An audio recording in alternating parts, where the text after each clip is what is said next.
So photography is dead. It's finished. It's over. For the last 2 years, my comment section has been a flood with people saying, Scott, your days are numbered. You're going to be replaced by AI. Your work looks like AI. Your images are like AI. Blah, blah, blah, blah, blah. And I've gone, no. It's fine. I was wrong.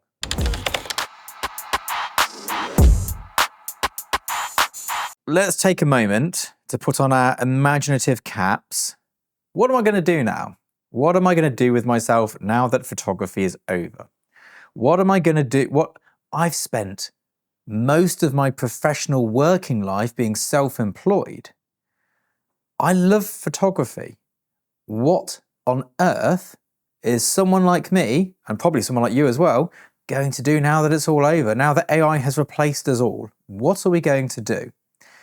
This is a question which I've ignored up until recently, and I've started thinking about it because it's interesting. It's an interesting question to ponder, and it's a useful question to ponder. I also ponder the what if I won the lottery? Now, if I won the lottery, for sure, there'd be some signs.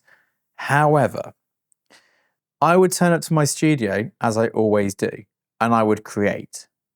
Now, the method I use for creation is twofold, really. Maybe three, actually, maybe three. So I have this other thing I do as well. We'll talk about it in a second. Number one, I create images and movies. Now, yes, I shoot commercially, but actually I'd say 90% of the images I take are not commercial. They're for me, they're personal, they're for my art. Now, make of that what you will as to the quality of my artwork, but that's what I do. I'd still be doing that. I just wouldn't be doing the bit which gets me the big bucks, which would be sad. The other part of what I do is I make YouTube videos. I really enjoy making YouTube videos. I oddly enjoy editing YouTube videos. Don't know why, I just do.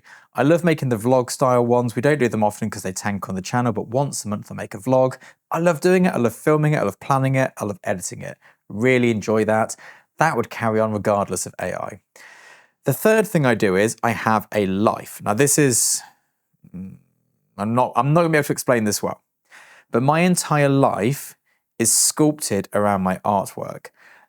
Everything that I do in my creativity extends to my life. From waking up at 5 in the morning to going to bed at 10 p.m. From the clothes that live in my wardrobe, to the car that I drive, to the aesthetic that my studio has, which is built through the functionality that I like to have for the work I like to do.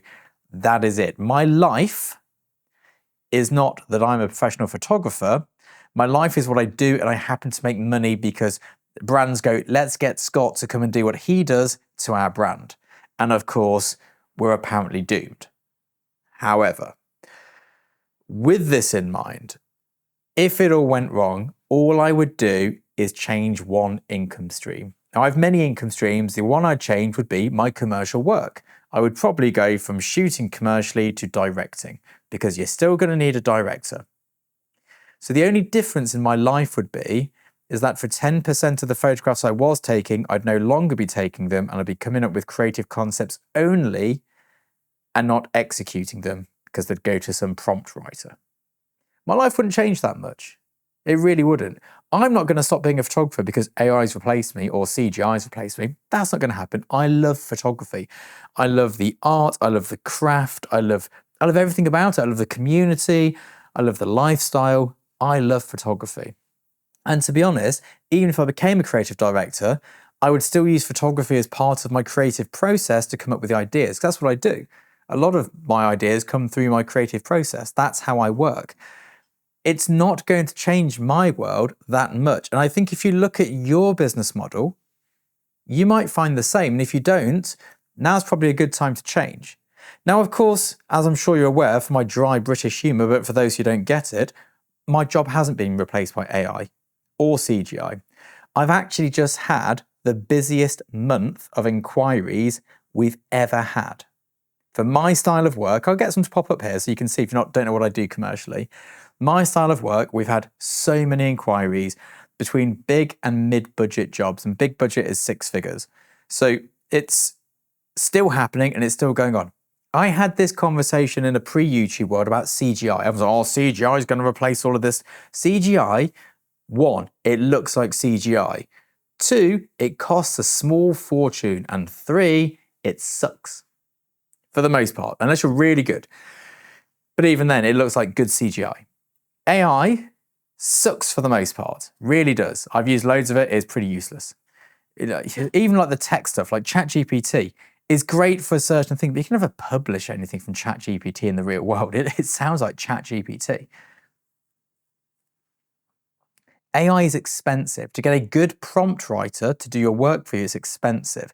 You then need a retoucher to fix everything because you can't just make minor adjustments. And of course, that will be fixed at some point. But the biggest thing is, it looks like AI. And also, people know it's AI. People want photography. People want imperfections. People want mishaps. People want human. People want real. I still am going to die by my sword, and I'm going to say that photography will not be replaced by AI unless your type of photography is highly replaceable, such as pack shots, e-commerce, product photography. And you might go, well, Scott, you do pack shots basically. It's just glorified e-commerce. Yes, but there's a creative twist to it. And what people pay the big money for is my artistic integrity, is me going, do you know what? That should be charred about an extra 2 seconds over there. This should be put slightly on the skew. When I shot a Johnson & Johnson's campaign, they wanted the stuff on plinths. You go, oh, CGI could do that. I made everything 2 degrees wonky. Now, of course, when I posted one on YouTube, everyone's like, it's wonky. And I was like, yeah, but if it's not wonky, it's not a photograph, is it? It's just a 2D cutout. So CGI has always been there for us. During my career, CGI was always a thing. It has never replaced a job I was put up for. Never. AI is now there. I've not lost a job to AI yet. And I can't imagine losing a job for AI because of how I've positioned myself. I'm positioned myself that I'm the person who knows what looks best. I'm the person who understands the brief. AI doesn't understand the brief. AI doesn't know what looks best. And some person who's good at writing prompts will also have a very different aesthetic, eye, skill set, and visualization to me. Now here we're talking at sort of like the high end of advertising. This is not all photographers. For sure, a lot of people are going to be absolutely done in.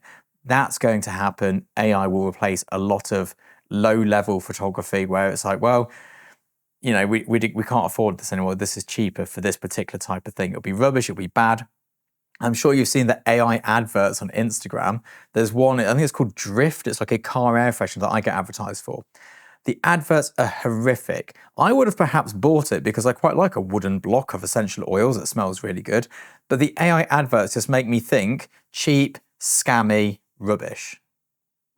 And that's what it's going to be, because if you can't be bothered to do a real advert, that's probably what your product is. If you think that's good enough for your customers, then what's your product going to be like? And these things all matter. There's so much more to it than the technical ability of something to be able to do X, Y, and Z. Do I think a lot of people are going to use AI who didn't book photographers before? For sure. And this is great. It's going to open up image farming as a source, for people who would... So many people can't afford a photographer, and people seem to get mad at these, like, oh, they need images, but they can't afford it. It's like, great, now they have a tool where they can get an image without being able to pay for it. And, a lot of photographers believe they should have a career, believe they should be in the industry for whatever reason, and they're not good enough. And they will be absolutely hammered out of this industry. If you thought that digital cameras were like the level playing field for this, AI is going to make that look insignificant, I think. Anyone can, you don't even have to learn how to, you don't even have to have a camera now. It's going to be great for that. And I use AI a lot, I must add. I am a big user of AI, image generation, text generation. I'm dyslexic. I put all of my emails through AI to get it, checked through and all the rest of it. You do then have to reword bits of it, however, because AI sounds like AI. We use image generators for creative briefs and ideas. I use AI for YouTube video ideas. I go, I've got 10 ideas, give me 50 spin-offs. Now, 49 of those 50 are rubbish, but one might give me an idea for another 10. And it's a great way just to bounce things back and forth, because sometimes you get into that like block where you just can't. I've got to drink my coffee, it's going cold, bear with. Teddy's down here with a bone as well. He's living his best life. But yeah, photography will not be destroyed by AI. Photography will not be destroyed by AI for 2 reasons. One, because us photographers love doing photography, and someone will always want that. It's not like somebody went, well, the camera's out, pens and paper, they can go away. We don't need to draw anything anymore. Scientists still draw things. They do. I know. I've seen it. They still draw things. People draw and paint landscapes and people buy that.